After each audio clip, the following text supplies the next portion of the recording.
Donc on déguste là le Clos Peyrassol. Le Clos Peyrassol, donc, qui est, lui, la véritable expression d'un terroir clairement identifié sur notre vignoble.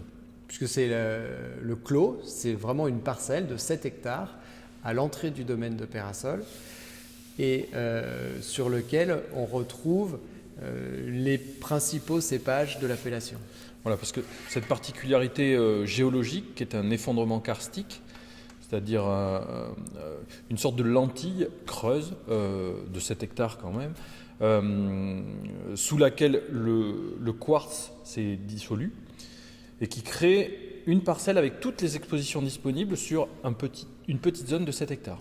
Donc on a choisi de la complanter avec les cépages qui nous paraissent donner le meilleur résultat sur le vignoble, en tout cas à cet endroit-là.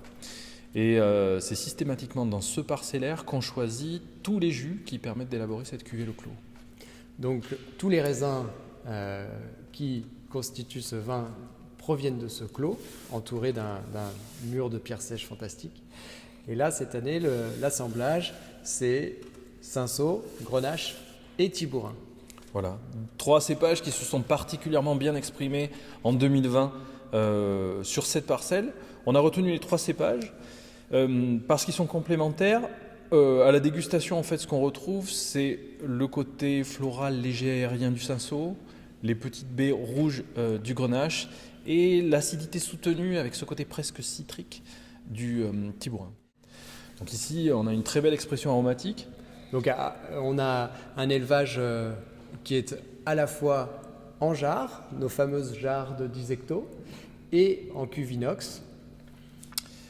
Et toujours sur lit, sur une période relativement courte, mais ça nous permet de préserver la fraîcheur, d'avoir un côté presque réducteur, presque refermé du vin, de façon à ce qu'il puisse s'épanouir progressivement tout au long de l'année qui va suivre. C'est un vin qui s'apprécie justement sur ce côté fermé, réducteur, un petit peu replié sur lui-même dès le printemps et qui au fur et à mesure de la saison va s'épanouir de plus en plus pour éclater dès l'été, dès les premiers beaux jours et tout au long de l'été. Ce qui est frappant au premier nez, c'est ces notes de petits fruits rouges. Peut-être le Grenache qui s'exprime un peu plus que les autres cépages au nez. À ce stade de la dégustation, oui. Et je rajouterais quand même qu'il y a cette note d'agrumes et de citron vert peut-être. Cette espèce de fraîcheur aromatique qui est là la note du Tibourin et de la façon dont il a mûri cette année. En bouche, c'est un vin très droit, vraiment avec cette fraîcheur extraordinaire.